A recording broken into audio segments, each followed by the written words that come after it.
This is Comic Geek Speak, episode 461, a look ahead to Heroes Con with Shelton Drum.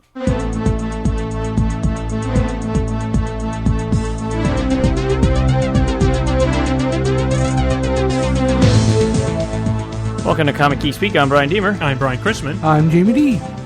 And this episode of Comic Geek Speak is brought to you by Heroes Con, and there's no better way to talk about Heroes Con than with the promoter, the creator, Shelton Drum. Welcome to the show.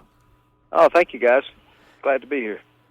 Well, we're so glad you could join us because we talked to you last year, and we went to the convention last year, and it was our pick for the best convention of 2007. So we just have to congratulate you on putting on the best con all year.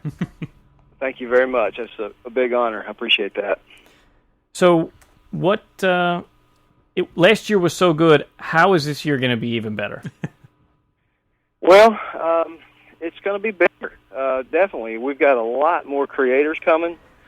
We've sold out the dealer's room early. Small press is sold out. Indy Island has been full for months. Lots more programming going on. So it's just going to be just a big, full convention this year. You have any first-time guests this year? We got quite a few first-time guests. Darwin Cook is coming this year. Frank Cho.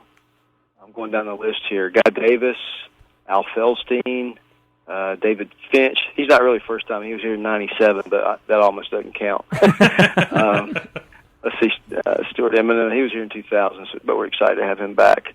Robert Kirkman's a first-time guest. Let's see, who else is first time? Herb Trimpe's first-time guest. So yeah, a lot of first-time guests.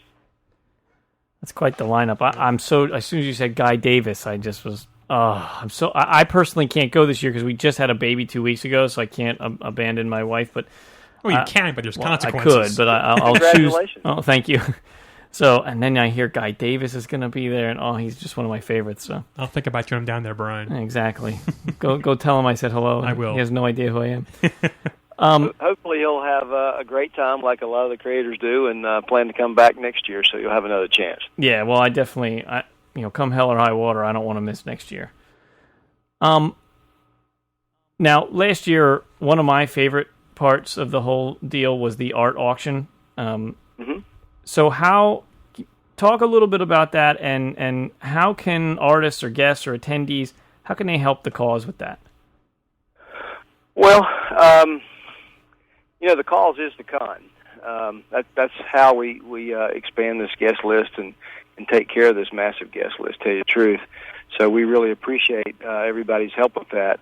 The creators are nice enough to either bring a piece to donate, or a lot of them create a piece at the show, and that's one of the most fun things to watch, is to see Adam Hughes or Dave Dorman or Scott Hampton up on stage painting a picture for us to auction off on Saturday night. It's fun to watch, and it's also just an incredible boost for us as well. This year we're going to have the art auction off-site. We've had it at the hotel the last couple of years. Actually, the hotel ballrooms are full this year with some other stuff going on, and we found a really cool venue about 4 blocks away from the convention center. It's a nightclub. It's called the Alley Cat, and it's going to be all hours for about 3.5, 4 hours. So we're looking pretty forward to that. That's awesome. I got to tell you, I was really moved by the whole art auction experience last year, because so many cons are very impersonal. They're run by corporations whose whole mission is to just make money on the convention, and they're not necessarily close to the source material. Even San Diego, where it's all about comics, or at least it has its roots in all about comics, but it still feels very impersonal.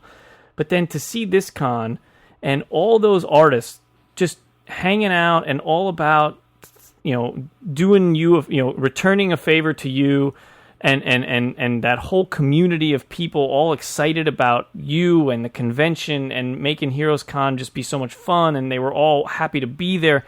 The vibe in that room was really awesome, and it really inspired me to in the whole convention experience to say, wow, this is what a convention can be like if people take the time to be personally involved in handling and promoting their show. And it was just so much fun last year. Well, thank you, man. It's pretty humbling, I'll tell you. It's almost embarrassing at times, but I do appreciate it. I mean, I love these guys, and I think they know that. And imitation is the sincerest form of flattery, and because Brian last year at our little get-together had his own little art auctions. Yeah, we absolutely just took your idea again because I was so moved by it that we have a little. It's kind of like a mini convention thing that revolves around the podcast, and so we had all the artists do a jam piece, and then we auctioned off the jam piece, and we raised $300 for our show, which for us is a hell of a lot of money, and we put it right next as we're doing another mini con this year, so that $300 went right to the convention for this year, and it just we're going to do it again this year, and it was very and again we had on a very very small scale we replicated that feeling, and it was really good, and it's like this guy is on to something. This is how every con should be. So well, thanks. It's an honor. When is your mini-con? It's doing that maybe. It's September 6th and 7th up here in Reading, Pennsylvania, and we already have like 50 artists lined up, so it's not too bad. Yeah, it sounds great. Yeah. So I mean, it always has to start small, I mean, you can't get 300 guests at your first show. We had, I think, 6 or 8 maybe back in 1982. So it's just it's an evolution, It's a right, process. and you don't want to grow too fast, or you lose what's special about it. Yeah, I actually worry about that a little bit. I mean, this show is very big, and it is to us anyway. It's Dusty and myself are doing just about the whole thing. I sell it and promote it, and he blogs about it and does all the advertising and works the website and talks to a lot of creators and stuff, and so it can get. I don't want it to get bigger than we can do, and so we're looking for that right size, I guess. We got to keep growing. You got to grow, right?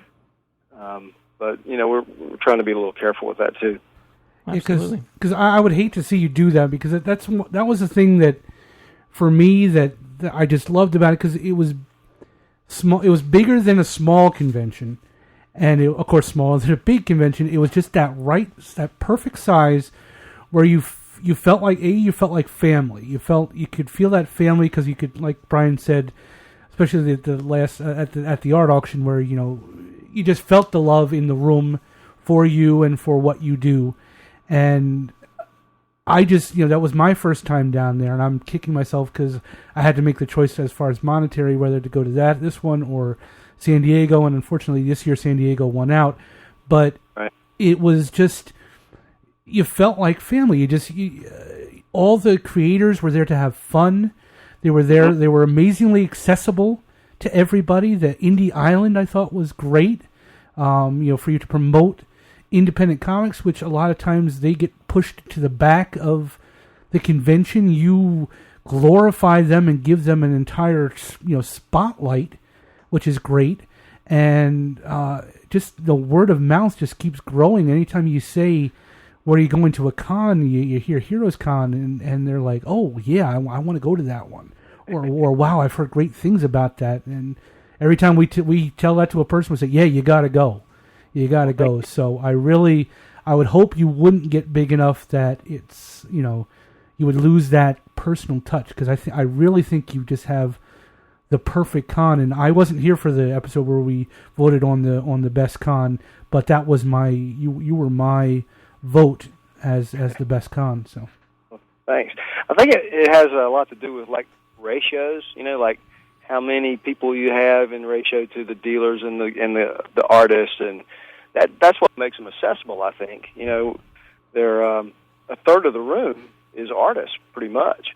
So everybody's not going to pile up behind one guy's table. Mm-hmm. There's a lot of people in there that people want to meet, so it just naturally, I guess, distributes the crowd so that everyone gets a chance to talk to the creators up close. Yeah, and they're all staying in the same hotels as the fans, and that's where it all happens. Is within the Westin, and this year the Hilton, and the places that we have our after-hour stuff. Yeah, I'm amazed. I've been watching the site. One day a hotel we booked up. Next thing you know, more rooms are opening up. So I mean, you've got some pull down there, getting all these rooms opening up for the con attendees. I think it's fantastic. Well, you never know exactly. I mean, it's always a risk every time we throw a show, whether people are going to actually come or not. So you don't want to overcommit before you get out of the box, because you're committed to those rooms once you say, put them in a block. So I guess we were a little bit conservative, and we knew that we had some rooms that we could continue to open up as we sold out those blocks. Mm-hmm. Well, that's now we're into the third and fourth hotel, and I didn't expect that. Yeah. That's well, that's one of the great things about the Heroes Con is the rooms are $99. I mean, you can't go to any other major con and have a $99 hotel room. That's right across from the convention, and they're nice hotels. This is not the Days Inn. This is a majorly nice hotel. Yeah, they really are nice hotels. There's no doubt about that. Every year they've hit us for a couple of more bucks. I don't know. We may have to break that $100 rate next year, but it won't be by much if we have to. Well, we know that you're doing whatever you can. So with gas prices, what are you going to do? Well, we're lucky in that I guess June is maybe a month. There's not a whole lot of other stuff going on in our city. Big things. The big NASCAR race is the end of May, and so they're wanting business. And if we can bring 1,500 room nights to these two hotels, they're anxious to get that. Sure, that's awesome. Now, this year, I understand there's going to be a Mike Waringo Hero Initiative book debuting at your con? I think that's actually a Marvel book that Hero Initiative is, I guess, adopted more or less. It was the What If story that Mike was working on when he died. I guess he had a few pages done, and a lot of his friends have, come in to finish that as a jam piece. And Hero Initiative is going to be selling those pages, I think, this weekend. And, of course, the book will be available, too, and a bunch of the guys who worked on it will be here to sign it. I think maybe 10, 11, somewhere along in there. Mm-hmm. So there'll be a bunch. That's awesome. And go ahead. Another little sketchbook that's going to happen, too, in honor of Mike. There were a lot of tribute drawings that were done immediately after his death. They were just flying all over the Internet, and Todd DeZago has compiled some of those and is doing a little, print-on-demand type sketchbook that will be available at the show, too. We mentioned a little earlier about Indie Island. There's going to be the first ever Indie Island T-shirt this year. Is that correct? That's right. There actually have already been two that we did prior to the show, and some of those will still be available. They were very limited. Not too many of those at all were printed. But the one that will be available at the show to commemorate the show will be by Evan Dorkin, and it's really cool. It's on the site if anybody wants to go look at it. Awesome. Pants, you going to buy that? Oh, I love Evan Dorkin stuff. There you go. You got a one sale, Shelton. It's pretty funny. It looks good. And, of course, we'll have our regular mainstream shirt, too. So, in addition to the show, you're a retailer. So, what do you think of some of the things that are going on in comics right now? Secret Invasion, Final Crisis, the Siegel-Schuster trial, Iron Man movie. You got any thoughts on all this stuff? Well, yeah. I love the Iron Man movie. I had a chance to see it really early, like 2 weeks early, and I was bursting to tell people about it. It was so good, and it's been good for retail because it's the kind of film that not everybody knows about the character beforehand, and it can actually expand the market, and it has in our store. So that's exciting. I'm getting good reports from the Hulk. I haven't had a chance to see it this week. I've been so busy. But I'm looking forward to a crossover universe on film. That it seems that they're going to attempt to do with the Avengers and all that. So that's good. All the movies this year are going to help us, I think. There are a lot of good things in the works with Wanted and Hellboy and all the Batman film. The crossovers, they're difficult for retailers to keep up with. You know, if you order too much of a $4 book, it kind of hurts the budget. If you don't get enough, your customers are upset that you don't have it. The crossovers, you know, the offshoots are always hard to figure, but there seems to be some interest in it, especially the Secret Invasion. So I can't complain about that. I'm more old school. I like things that kind of start and finish in an issue or two. So I don't have a whole lot of time, it seems, to follow, you know, a book for 7 months that's going in every different direction. But a lot of people like that, and I think that's fine too. That's the great thing about the industry these days. There's something for everybody. If you don't want to read a big crossover that's going to last 6 months, you can go to the indie side of our store and find something that's complete in one graphic novel, or, you know, a couple of issues and it's done and it's a complete story. So, or just go get an old archival, you know, reprint that you can relive the great old days of the past, like me. So, you know, retail's been good for us. That's good. How was your free comic book day? Awesome. We had, I guess, 10 or 12 creators there that day, and it was as good as ever. We had a beautiful day to have it. You know, we have to put a tent out front because we can't fit everybody in the store, especially with all the creators doing free sketches, and, you know, there's lines everywhere, and it's just a lot of fun. That's one of our best days ever now. That's good to hear. It's good to know that you're, you know, turning the concept of Free Comic Book Day into the kind of thing it was intended to be, to get people excited about comics. And having artists is certainly a way to do that. It's the national holiday for comic books. That's right. I mean, after 7 years, it's established. It's there. And my customers look forward to it now. They can't wait. Yeah, I'm so jealous. Every year I see there's a Newsarama does a nice article, and it's like I want to get down there sometime for Free Comic Day, but for one day it's a bit of a drive. I'll go for the con, but just... You're not going to drive 8 hours for Free Comic Book Day, Pants? Not with gas price what they are. A lot of fun. Yeah, I know. I get every year I see it, and it's warm down there. You know, you could drive down on Friday, sleep in your car, and wake up Saturday and be ready. Wow, it's cheap. You don't have to pay for a hotel room. Well, we'll carpool next year. What do you think? I'm busy that day. Yeah, you're busy that day. Speaking of retail promotions, we got a couple of exciting things coming up this fall too. The War Heroes Tour of Duty is coming to the store. We're finally getting Mark Miller in the store. That's going to be when is that? August the 17th. He'll be there with Tony Harris, our old buddy, who's been there several times and is always at the show.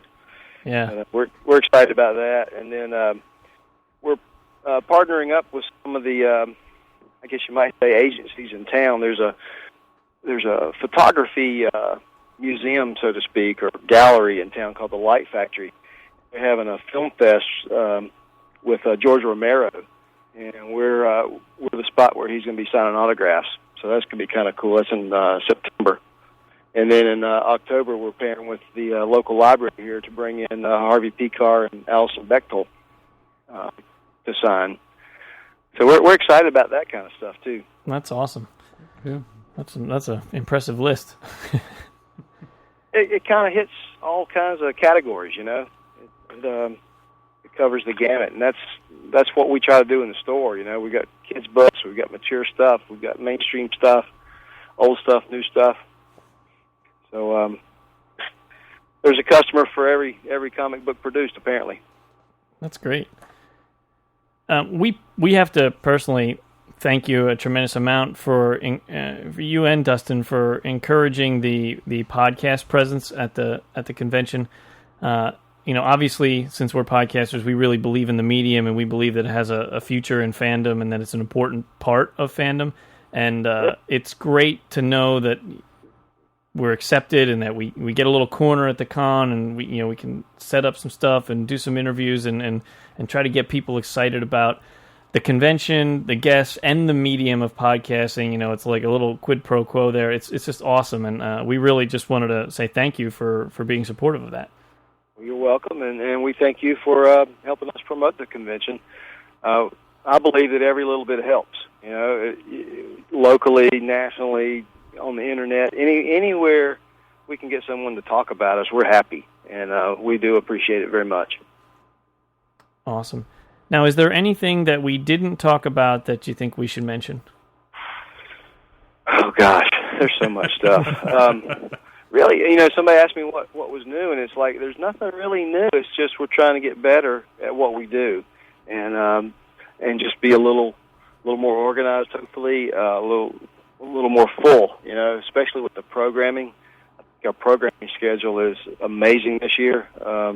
Tom Spurgeon is coming in to run a bunch of panels, and Heidi McDonald's running a couple. We've got a wonderful customer in our store who is he's doing some kids stuff panels and some newspaper cartoonist panels. Andy Mansell, he just does a great job. So we're pretty excited about the programming. That's fantastic. Well, Shelton, we don't want to hold you up any longer. We know I know if I'm this busy with my little mini-con, I can only imagine you must be going out of your mind with only a couple days left. So we're going to let you go and get back to your work. And thanks so much for joining us, and we just wish you the best of luck this weekend. Mm-hmm. You're welcome, guys. Thank you so much. And sorry you guys can't be here, but I guess some of your guys will be here, right? That's right. Yep. I will be down there with Adam Murdo. We'll be coming down Thursday, and we're going to be set up in the podcast section. So stop by and say hi to us. We'll be there. I certainly will. Look forward to seeing you. All right. All right, man. Have a great night. Thank you. Right, bye-bye. Bye-bye. See ya. Just a wonderful con. I look at all the creators and the panels, and it's like, oh my god! I mean, he mentioned Heidi McDonald. She's running a panel Saturday. Yeah, I got the information right here. Okay. Saturday at 1 p.m., The Future of Podcasts in the Media in room 213A. Heidi McDonald of The Beat moderates this panel featuring a who's who of comics podcasting talent. Jimmy Aquino of Comic News Insider, Charlito and Mr. Phil of Indie Spinner Rack, and Brian Chrisman and Adam Murdo of Comic Geek Speak. And most likely a bunch more guests from our podcast arena. So come to the panel, see Pants and Murd. Well, now, if there's not... You are up on the panel, dude. You're on the name. Dude, if I hear one bit of a hint that Pants might not have been on that panel, you and Murd better be up there right next to Charlito and Mr. Phil. Come on now. You don't have to talk. They're going to do all the talking. I know, but if you're going to say hi, Jimmy, and he's going to talk for 4 hours. There's not enough room. I'd be happy to No. Absolutely not. You were up there. That's right. There'll be no recording at all. This panel is everybody in the room. It's going to be our little secret. I just really hope that it's on the same time the DC panel is. No, so you're DC panel is the hour before in a different room. So I'll be at that one and then run over to our panel. But yeah, comic podcasting talent. A who's who of who are now podcasts. Who's who? Who the hell is this guy? That's pretty much. I'll give these shows to anybody. Pants, are there any like meetups or anything going on with CGS listeners or podcast listeners or anything? We do have a meetup Thursday. I'm not sure when this episode is going to air. Wednesday. Okay, well then tomorrow we're meeting at the Golden Corral. I don't have the exact location, but there is a link on the forum. Mecca? Yes, there's a link on the forum that John Carroll has started. That's 6 o'clock-ish Thursday. Friday, I'm not sure the exact time, there is a meetup at Fuel Pizza, which I believe is... right across the street. Yes, very close to the con. Oh, yeah. We were there last year. Yeah, that's where pizza is the first part. The first night. The Tex-Mex is the second in the back. Right. And there is some talk of a get-together Saturday night at a gentleman's club. Some of the listeners are going to be attending. I'm not sure I will be attending. Don't shake your head at me, Jamie. It might be poker night. You never know. Well, that's the art auction. That's why you go to the gentleman's club for poker night. Come on. Jeez. You guys better go. Poker? I hardly know her. You guys better go to that soul food place too. I'd like to do that again. I'm not sure we can fit into our school. We'll have to go there at some point. You screw that pizza place and go there. I mean, what are you, nuts? That cornbread alone is worth going down for. And I do want to check out the art auction because when he mentioned that, the Alley Cat, they actually have a full menu there so you can eat and drink while you're bidding. And chicken fingers, I'm sure. chicken fingers in ice cold water. Refreshing. And maybe some fries without ketchup. God forbid you should put some barbecue sauce on those chicken fingers. Pulled Completely pork, ruin- son. Pulled pork. That's what you get down there. I had that fried chicken when I was down last year. Pulled pork is what Pulled you pork get down is there. what you get down there. You get Or fried, fried chicken up here. catfish. Yes. I think I tried one of your some of your catfish. Whichever you guys had it, I tried some. I had it. I tried some of that. Yeah, it's pulled pork. That was amazing. So I guess Adam and I With will be greens down. We on. will have some copies of Comics Now, 1 and 2. So get Adam to sign some your of the copies. t-shirts. We'll have a couple of convention tour T-shirts.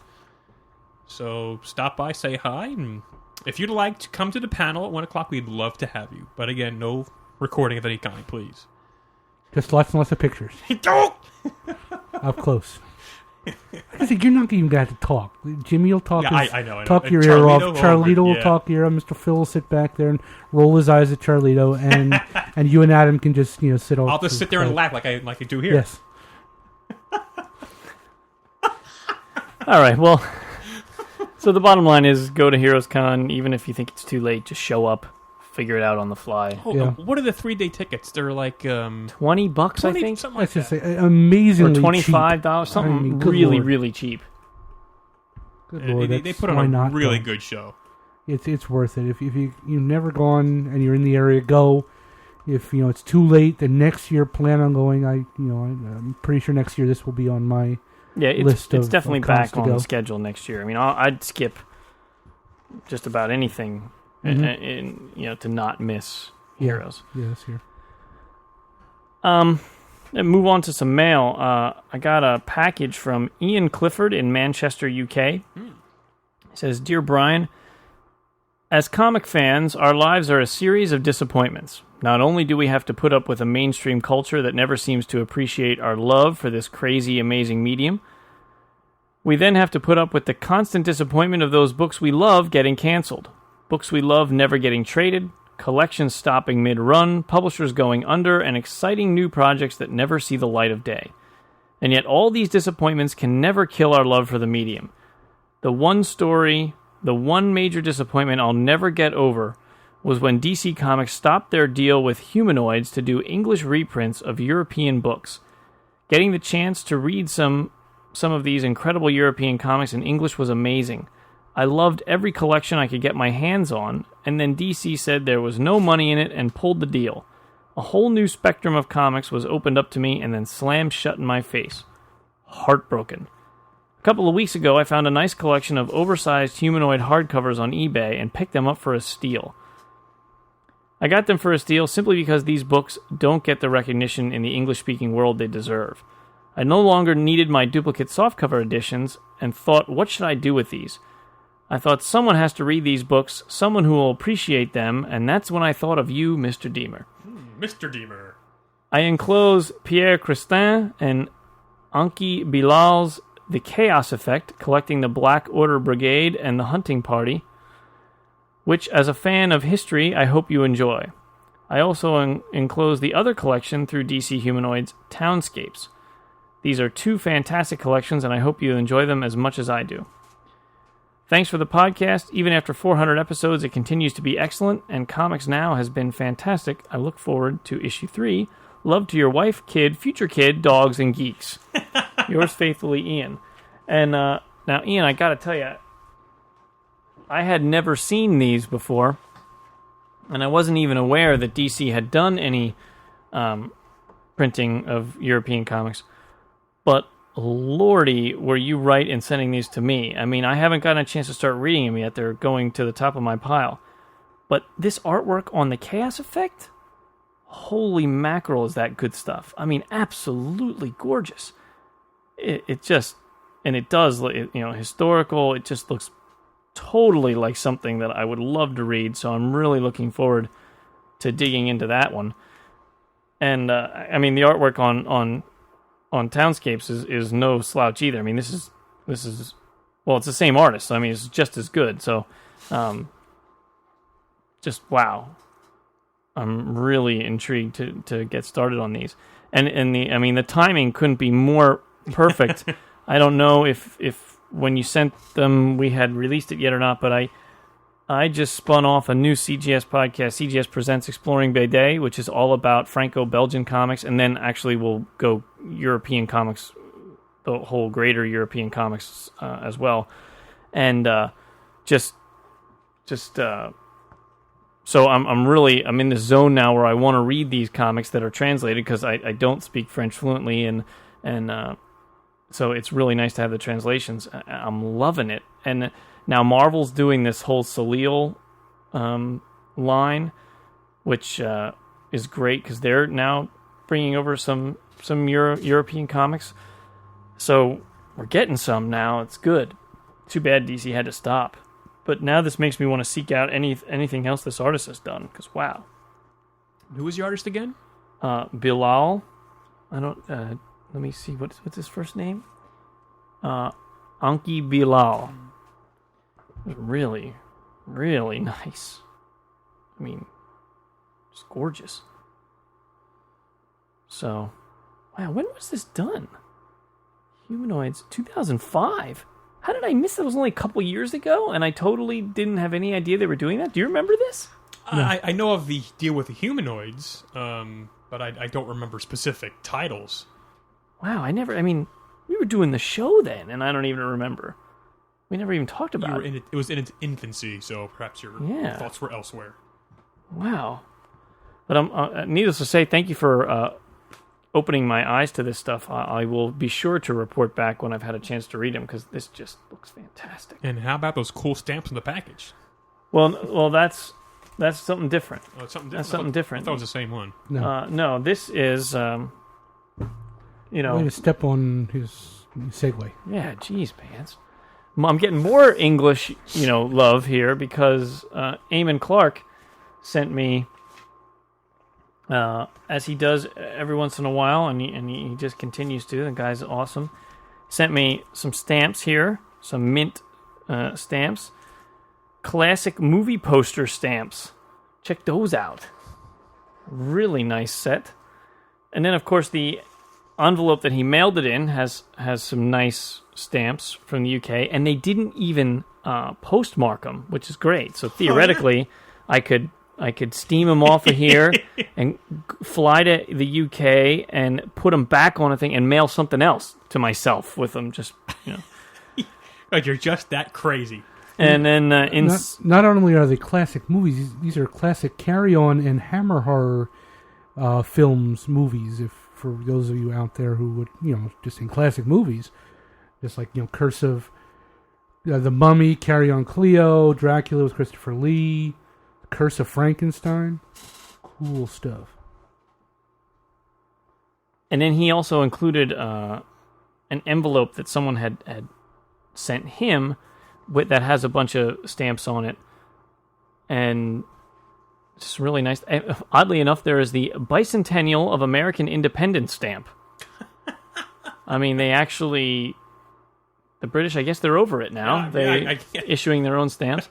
Have some explorers. Time heals all wounds. Got the Francis Drake, the Walter Raleigh, the David Livingston, Henry Stanley stamps. This is cool. Really nice, Eamon. I always appreciate the stamps. My other collection, besides comics, is stamps, and it's good to add to it. And these beautiful British sets he sends me, I never would even have seen them, and they're all perfect. And the catalog, he taunts me with the catalog, like, yeah, I'm just going to order some of these. Oh, look, Harry Potter stamps. I think he sent me those. I do have those. I thought you had those. Yeah, I have those. And he sent me the James Bond ones, right? Mm-hmm. There were some Beatles ones, I believe he sent you as well. Yeah. Those Bond ones, I was very jealous of. That was very cool. What are these? These are... Just looking, I never heard of the Carry-On. It's like Carry-On Sergeant, Carry-On Cleo, and Carry-On Scream. Carry On My Wayward Son.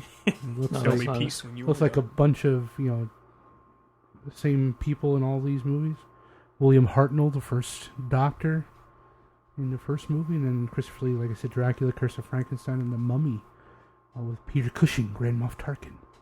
What's cool about British stamps is they are the only stamps in the world that do not have the name of the country on them. They just have the silhouette of the Queen's head, and that's it. There does not say United Kingdom anywhere on it, but every other stamp has to have the country of origin on it. I did not know that. I think it's because the British were the first people to ever have stamps, That is and some so they weird didn't wild have stuff. to. They didn't put the country on because they were the only ones that had Yeah, stamps. sure. And It's the Royal Mail. You should know where it's coming from, baby. so that's cool. Thank you. Wow, we're only at 35 minutes here. What should we talk about? There's got to be something has anything happened recently that we didn't get a chance to talk about, or Did you see the Hulk yet, Jamie? No, I have No. not. Okay. I unfortunately had to work this weekend, all weekend, so I did not get a chance to get out there and see it, and it was not at the top of my list enough to pay more than $6.25 for Right. Right. A matinee. Yeah, absolutely. That's matinee. what I did. I went to see a $6 matinee. I'm holding off for. I'm waiting for DVD for that. Now with the Oh, you new gotta- baby, it's doubly difficult to get to the theater because Mhm. and scheduling that is a problem, and I just don't need the stress, and so I'll just wait to. So I guess probably I'll see Batman in the theater. That might be the only one. Well, and the Star Wars thing that I Clone have to see Wars. that, yeah. But I'm content to wait for I got my new projector. Ooh. For anyone who doesn't know, I'm a big movie fan, so we have a projector in our house and like a 100-inch screen, and because it's way cheaper to buy a projector than like a plasma screen, like way, way cheaper. The cost per square inch or whatever is just ridiculously low, and it's great because then you get a 100-inch screen. You can't buy any 100-inch plasma.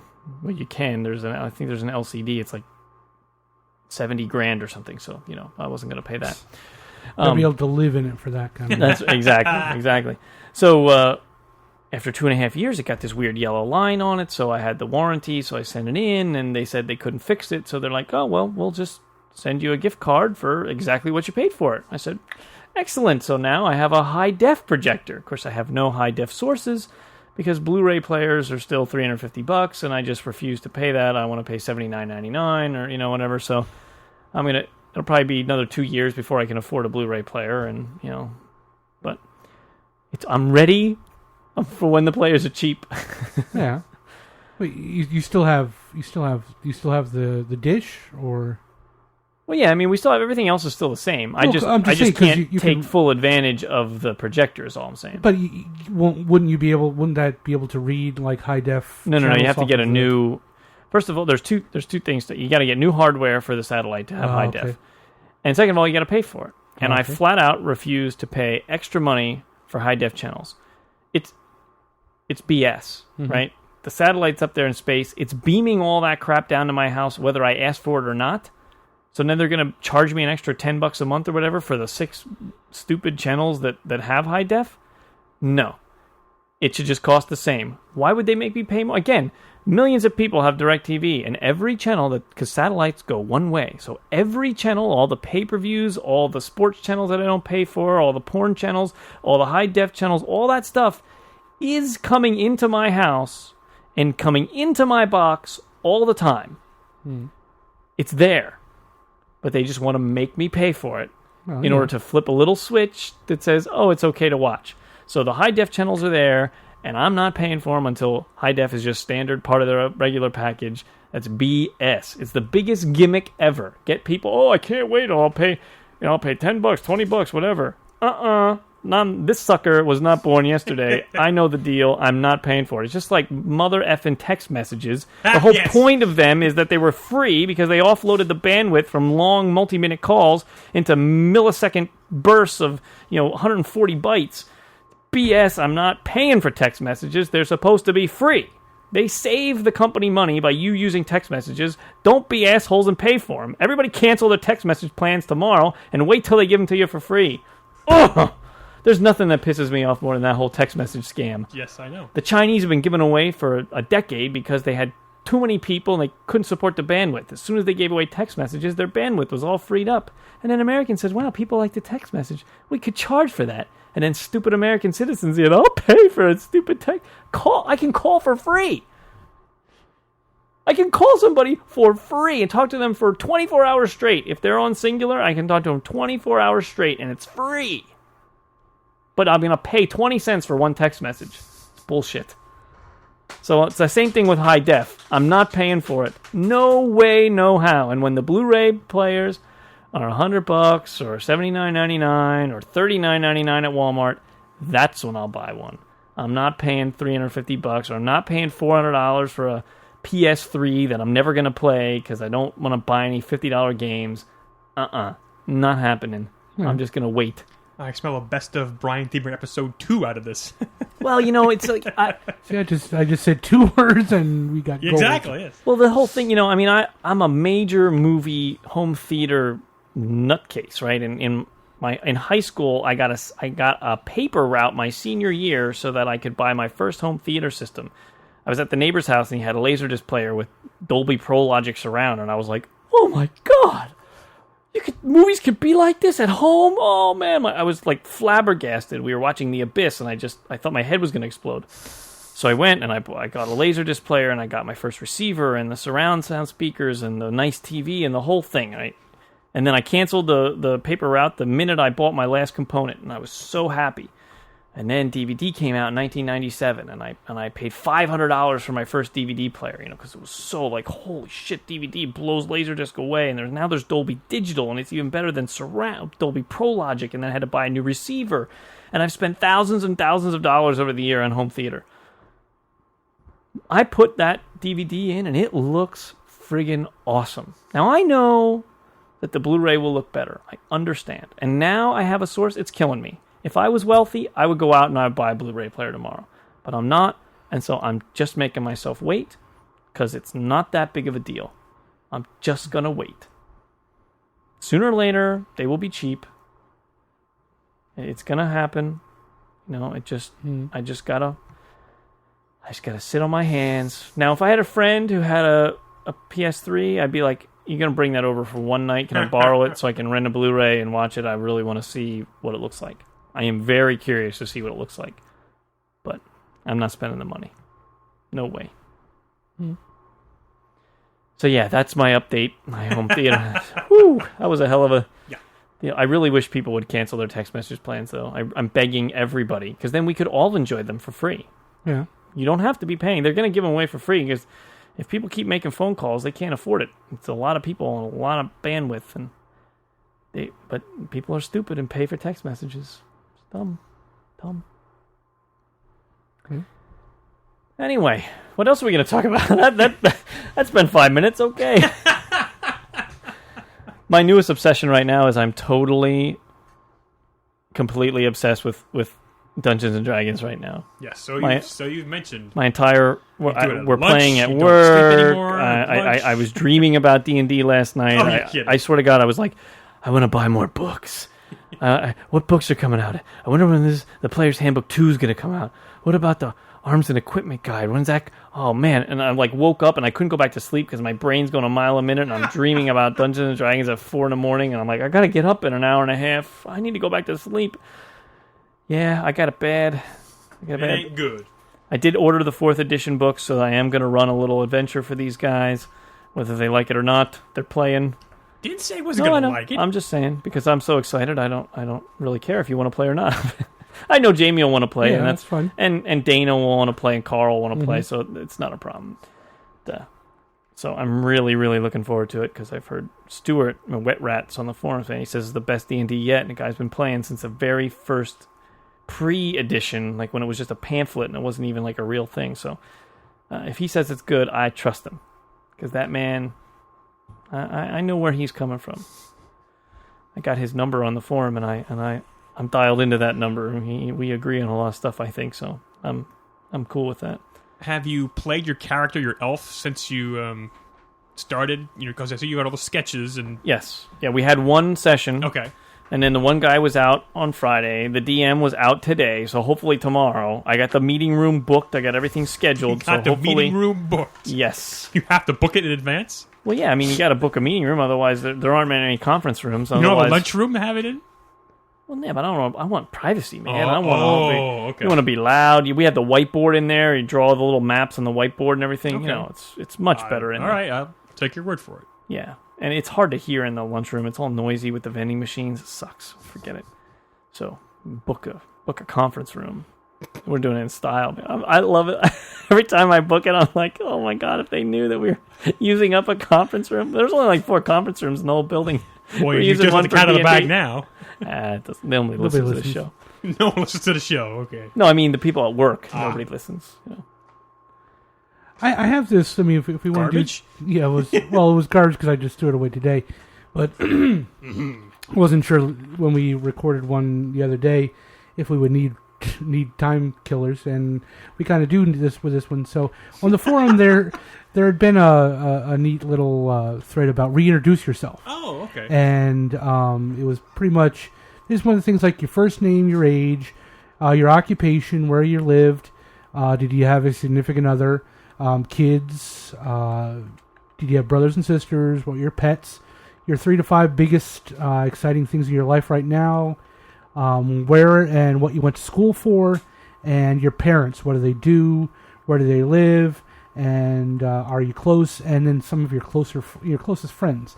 And I had a ball just reading that the other day, just getting to know some of the people, and I realized that I don't believe any of us had actually put it on. Now a lot of us, a lot of people know. I mean, they know Brian's life pretty well, but maybe they don't know Pants. I mean, hell, I found out stuff about Pants doing one show that, like, I didn't know he had a brother. I was like, you had a brother? I figured you were the only one. I didn't know he was straight. Stuff like that. So right here. So I just thought, maybe if we want to kill a little bit of time, we can just go down. I mean, I'll start if you want. Of course, my first name is Jamie. Hi, Jamie. It was I'm a junior. It's James D'Alessandro Jr. But there are also 2 other James in my family, so that's where they got Jamie, and I kept it. I never wanted Jim. I don't want James. I'm Jamie, and that's the way I'll always be. Do you have a middle name? Claude. I've known about that for a long time. 41, going to be 42 on September 5th, where you can all buy me a drink at the Super Show pre-show. I'm going to keep saying that till everybody does. I don't want to spend a cent that night. Occupation, I am right now a customer service representative on what we call the web team. So if you come into the Penske website and you want to talk to me, and James pops up, you're talking to me. Are you talking to me? Yep, you're talking to me. You're talking to me. Of course, I live in Reading, Pennsylvania. I do not have a significant other, although I do have, I won't say irons in the fire, but I do have lots of lady friends. But nothing ever has come of it. I am the consummate best friend, and I just think that is my lot in life. Kids, no, I don't have any of those. I have the fun kind of kids. I have the kind of kids that I can wind up and I can give back to their parents. Yes, it's called nieces. I'm Unky Jamie, and that's fine with me right now. Brothers and sisters, yes, I have one sister, who hopefully through some of these shows you might actually get to hear. Her name is Shauna. She's married. She, as I said, has two daughters who are the apple of my eye. I love them both. Pets, I have a dog, an American Pit Bull by the name of Zeus, who I inherited from my sister when he outgrew their house. And I have a cat, Chicote, who I inherited again from my sister, but he was our cat when we lived together. So, but isn't your sister inherit you some like cash? I wish. I'm gonna start charging her for storage. Cause, that basement that's full of shit. It's still full of shit. Hello, eBay. Every time she comes over, there'll be fewer boxes in there. If only there was stuff down there worth selling. That's the whole thing. Well, hello, trash man. 3 to 5 biggest and most exciting things. Of course, the podcast, my job. Just the fact, right now, I'm really gearing up for San Diego. Looking forward to that. So that's pretty much, right now, my life is just eating, sleeping, and working. That's pretty much it. Where I went to school and what I went to school for, I went to Berks Technical Institute, and I studied paralegal studies, so I have an associate's degree in business, specializing in paralegal studies. My parents, what they did, my parents were both teachers. I come from a line of teachers. My grandmother was a teacher, and my mother was a preschool teacher. My father was a junior high teacher. My mother has since passed away. She's passed away 6 years ago. I just realized that when I realized what she passed away the same year my first niece was born. So I just realized she was going to be 6 this year. So it's been 6 years. My father lives right up the street from me. I live in my grandmother's house. We inherited it when she passed away, and we live right up the street, and I'm very close to him. And some of my closest friends are people you know from the podcast. Scott Powers, who you've heard on the podcast, and then, like I said, some of the ladies I've gotten to know. I consider them very close friends, and Lola, you got to meet, and I consider her a very close friend, and that's it. That's pretty much me. Oh, looking at me now? Well, I Pantalones? don't know. Can I have the list? Sure. Let's see, what do we got here? Ray Bradbury. Yeah, that was another list that I was making of people I want to see Al out Jaffe, in Sergio Aragonés. I want to see out in San Diego. Okay, well, let's see. I'm Brian. I'm 38. We'll be 39 this year, and I'll be 40 next year. Not looking forward to that. Let's see. Occupation. I guess that's next near me. Yes. I am my title is the front end leader at my local Toys R Us. I oversee the registers, the service area, the counting room. I also make the schedule, which is why I get to be on the podcast so often and go to all these wonderful cons. I've been there. Oh God, it'll be 8 years in August, so I have a lot of vacation that I've accumulated. So that's why I get to go to all these cons. Of course, it's better than being the back end leader. So. We do have a back of house leader. Oh, back of house. So they don't put the end on it. No, they take care of the truck and the receiving. Hang that moniker on somebody. Let's see. I guess location is next. I live in Reading, Pennsylvania. I have no significant others. I have no kids. I do have a brother. His name is Roger. He's married. Lives down in Virginia, outside of Richmond, and works for the state library. He's a historian. He's got his degree in history, and he does a lot of articles. He's written a couple for state of Virginia about people who were like in World War II. He's done a lot. I can't remember all the papers he's done. He's been published several times. We're so proud of him. Cool. I have no pets. Let's see. What's this next one? 3 to 5 biggest, most exciting thing. Well, again, I'm having a blast doing the podcast, and I'm having fun on the convention tour this year. God bless that T-shirt. I'm gonna try to hit every con on the shirt. Again, I missed WonderCon. I'm doing 2 cons in the next 2 weeks, and driving to North. It's the second time this year. Mm-hmm. This was New York and Pittsburgh Yes, oh were my a week God, New apart. York and Pittsburgh were actually it's the third time. Did New York and Pittsburgh, did Wizard World Philly, and Mocha, Mocha. and the Big Apple Con. Granted, I was only a token appearance at each of them, although I did spend 3 hours at Mocha. And then, yes, I'm going to Heroes Con this weekend, and then after that, I fly to Chicago. Boy, oh boy, oh boy. And then, of Your course, arm's San going to Diego. be so tired. Yes. So if you see me and I seem kind of like out of it, it's like, it's because my energy is Because of your long. pants. But then if they see you and you're tired...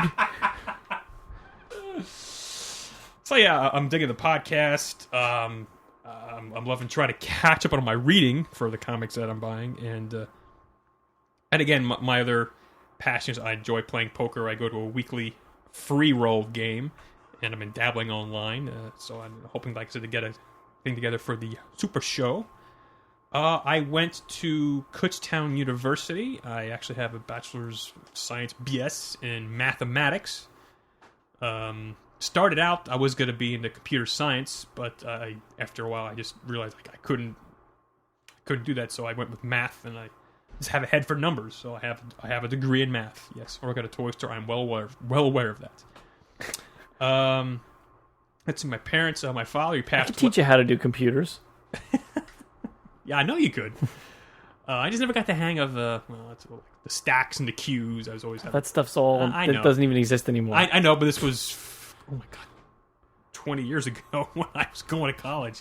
And the Commodore 64 was a big one. Yes. You're probably using the Trash 80, right? I had a Trash 81, actually. I think I still have it in the attic. I'm not sure if it works, however. Pretty valuable, I heard. Collectors. Yeah. Right. But I digress. Let's see. Parents. My father was a CPA. He passed away about 7.5 years ago. My mother currently works for the county with the voter registration. She actually helped out with the primaries, and she's going to get geared up for the general election in November, so she can't have any time off until after that, which is disappointing because she usually goes to see my brother in Virginia around that time. She's also been the tax administrator for the city of Reading, and she was also the executive assistant for one of our councilmen, Gajewski, who his term ended, so now she moved on. And we're close because I live with my mother, so there's no, I mentioned the show before, so there's no secret in that. There's no shame in that either, Jamie. Don't point at me. I didn't point at you. I know, kid. Hell, I'd still live with my parents if I could do it. I wouldn't kill my father because we can be so much alike. Some of my closest friends, well, of course, the kids on the podcast here. Got a couple other people who I travel to con with occasionally. Brad, a friend of mine, he's a big Hulk fan, and he actually recently I couldn't believe when he told me this. He recently bought a graded 0.5 copy of Hulk #1. He always wanted to have it. Okay. He bought a zero. We cracked it open. It's complete. Why would anybody pay $35 or whatever it is to have a 0.5 copy graded? I don't know. And hopefully he wasn't stupid enough to pay an exorbitant amount of money just because it was graded. No. He just wanted to have a copy. He's seen copies that were much worse, I guess, for more. So it made him happy. And he's also a big He-Man fan, and he's got two he's got two boys, so they come into the store every now and then shop. It's good to see them. All right, then it's my turn. I'm Brian Deemer. I am 34 years old. I just had my birthday a couple weeks ago. I'm right here in Wyomissing, Pennsylvania, a suburb of Reading. Because we don't go into Reading. His war zone pants, wears his flak jacket on his way in. I'll take you places in Reading that'll just blow your mind. Oh, man. We actually have the 5th highest crime rate in the country per capita. We're number 5. That's right. We're number 5. It's but actually, not a good deal. Every day I drive home from work, I pass the library, because you mentioned about you're afraid to go into the library. I'm not afraid to go into the library. You're afraid to park? I was always afraid to park in that lot behind because I assumed that it was parking for the librarians only, and I would get a ticket. I wasn't afraid to go to the library. I do go to the library several times a year. Anyway, misconstruing all my words. That's what I do. I am married. Been married for just about 6 years now. I have 2 children, 2 daughters, Clara and Hazel. Hazel was just born 2 weeks ago. I am a computer programmer. I am a web programmer. I've been doing web work since 1994, pretty much since the very beginning. I kind of got lucky in that. And that was actually a story that was connected to the comic stores, to Golden Eagle. So I was a history major at college, and I didn't have any idea what I wanted to do. I just knew I loved history, so I was a history major. But I was into computers. I screwed around with computers all the time. And for a while there, Jamie, I don't know if you remember, but I actually worked at both Electronics Boutique and Golden Eagle at the same time because I wanted more hours or whatever, and I knew people at Electronics Boutique because I had worked there many years before. So, and there was this customer who I started to recognize that would come into both. He was in Electronics Boutique as often as he was in a Golden Eagle, every week for his comics, or he's in EB a couple times a week or whatever. And so then one day at Golden Eagle, it was a Friday or a Saturday night in January of 1994. I finally, said, I'm going to talk to this guy because I recognize him now. So I'm like, all right. So I brought up a conversation. I'm like, you go to Electronics Boutique a lot, don't you? He's like, yeah, you work there too, don't you? Yeah, okay. So we started talking. So he's a couple years older than me. He's a computer programmer. And he was all into early 3D stuff, and virtual reality and stuff. He was really into that.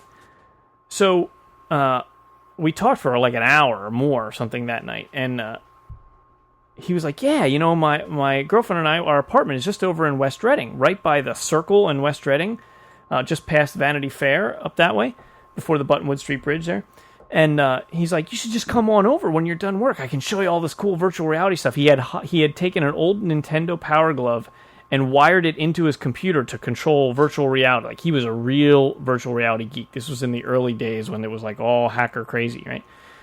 So I'm like, oh, cool. So got done at the mall, 9 o'clock, zipped over to West Reading, was in his apartment, till like 2 or 3 in the morning. He showed me stuff. He showed me the internet for the first time, right? He was dialed in through his college account from Lock Haven University.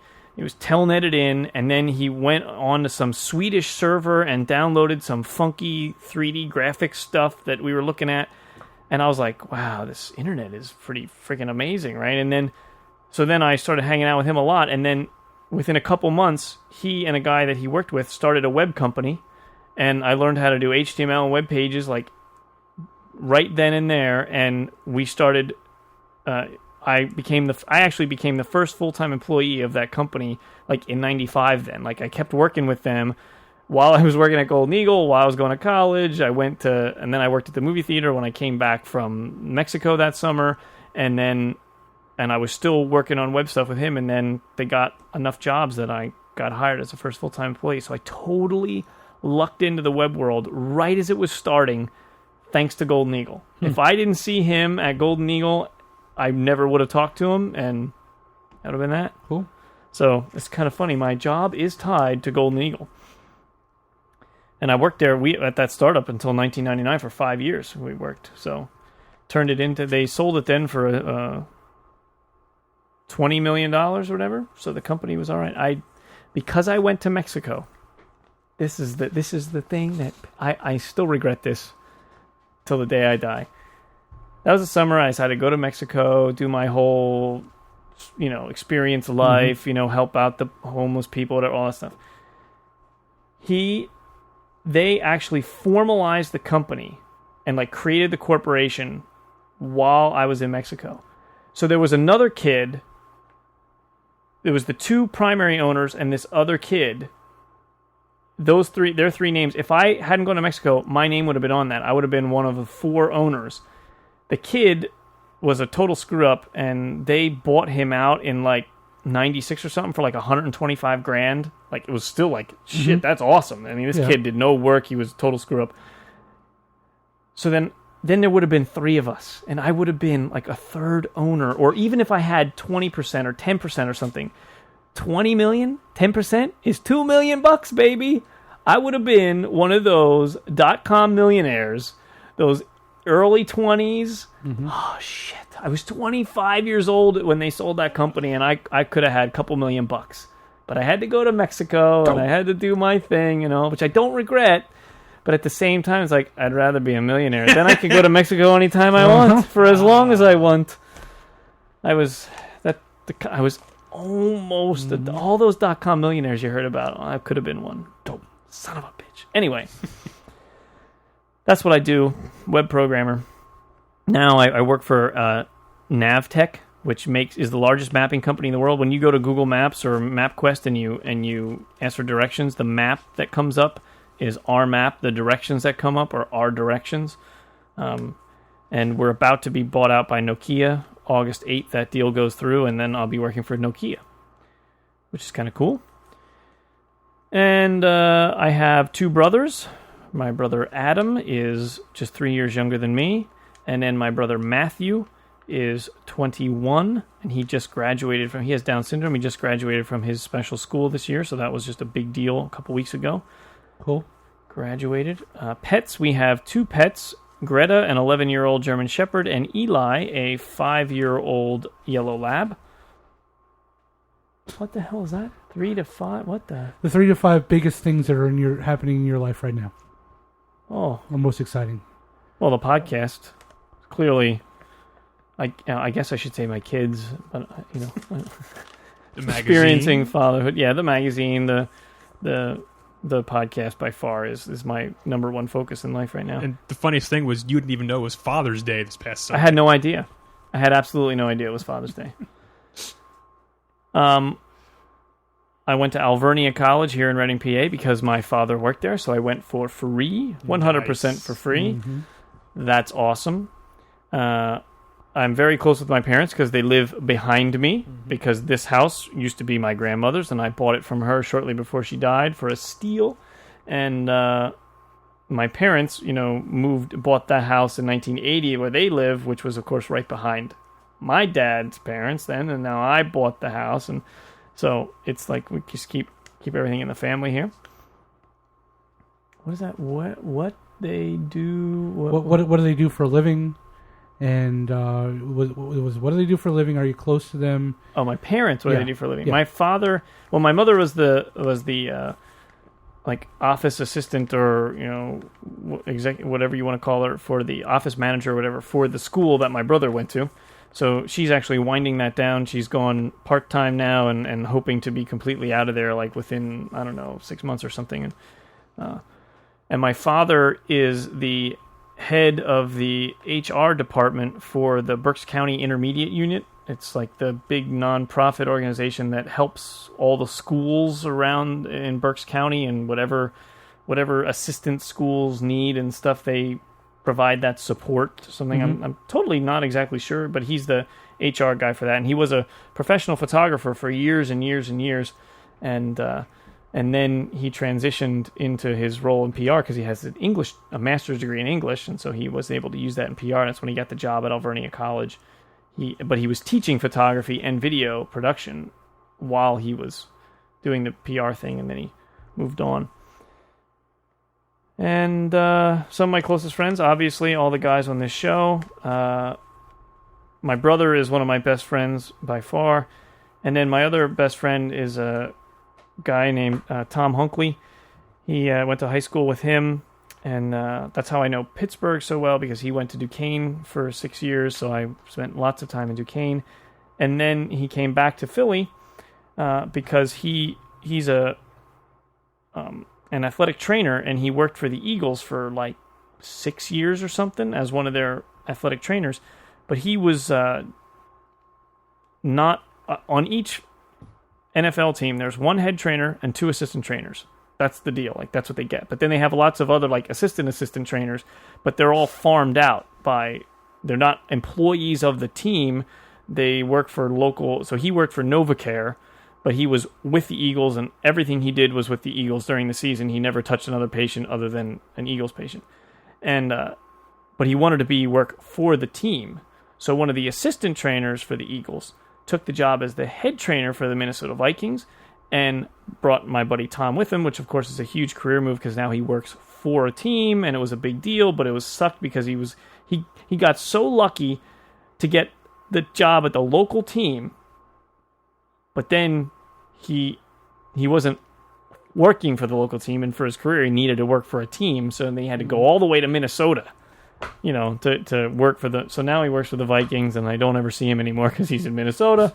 But he's still my best friend, and he's actually coming to town in a couple weeks. Went to his bachelor party a few years ago. Yes, and I actually flew to Minneapolis just to go to the bachelor party, which was pretty awesome because I got to see his house and everything, That still has a whole Eagles thing, because Brett Childress, the offensive coordinator of the Eagles, was one who went to the head coach, so I'm sure he took some people that he knew as far as trainers and took them to the Vikings. Yeah. Well, apparently he got screwed. He's a super. Well, Tom. He's a super likable guy. Like if he was D&D, man, his charisma would be a 20. Man, he just walks into a room and everybody loves him. So the players loved him, and he's really, really good at his job. He memorized his ass off in college, and he learned all the body parts, all that stuff, all the medical stuff that I could never possibly learn, and he's just really good at it. And so the players love him, and the players would recommend him, and they wanted him to be their trainer because they knew that he did an awesome job. And apparently the head trainer, the players didn't like him. Okay. And the players wouldn't keep their mouth shut because what do they got to lose? They're multi-million-dollar guys. They don't give a shit, right? So they would just tell the head trainer straight up, I don't want you working on me. I want Tom. Tom's better than you. Well, the head trainer had a major ego problem with that and never liked Tom, even though Tom never did anything to him. It's just that Tom was better at his job, and he knew it, and he didn't want the competition. So he would never, ever, ever have hired Tom in the opening. Never would have done it. So Tom had to go somewhere else. He wanted to stay in Philly because it's his hometown. You know, Reading's his home. It's close. His family's here all the time. So he and his wife moved to Minneapolis. So that's cool. That's it. I did get to go to a couple Eagles game, and he worked for the Steelers when he was in college at Duquesne. So I got to I met some of the Steelers one day at the mall, like the day before a game. It's kind of like, okay, but that's as close as I get to the football thing. I was in the Steelers locker room when the coach was in his coach's office, so I didn't meet Bill. Bill Cowher. Cal? Yeah, I didn't get to meet him, but he was like 5 feet away from me in his office when Tom was showing me through the locker room. So that was the closest I got to any kind of football stuff, you know. But football stuff. This close to Bill Cowher. That's right. His jaw was only about 2 inches away from me, and he was in the other room. That was the scary part. So that's it. That's what you need to know about me, I guess. Cool. All right, I guess we should wrap up now. Unless you have a iron in the pants too. I don't have it ready. Crap. Thank you. Catch it. Don't say I never did anything for you, pants. I appreciate that. Caught a very break much, there, son. Thank you. All right, this episode, of course, sponsored by HeroesCon. Go to HeroesCon. What is it? HeroesOnline.com. You check the HeroesCon link, and you get everything you need to know. So, go to HeroesCon. If you'd like to send us an email, it's comicgeespeak@gmail.com. Visit our website at comicgeespeak.com. To leave us a voicemail, the number is 215-279-8839. To be part of the greatest community of comics fans ever, go to thecomicforums.com. You can also find our recent episodes on worldfamouscomics.com, as well as the latest in comics news, reviews, columns, contests, and more. And as always, we are uniting the world's mightiest heroes, one listener at a time.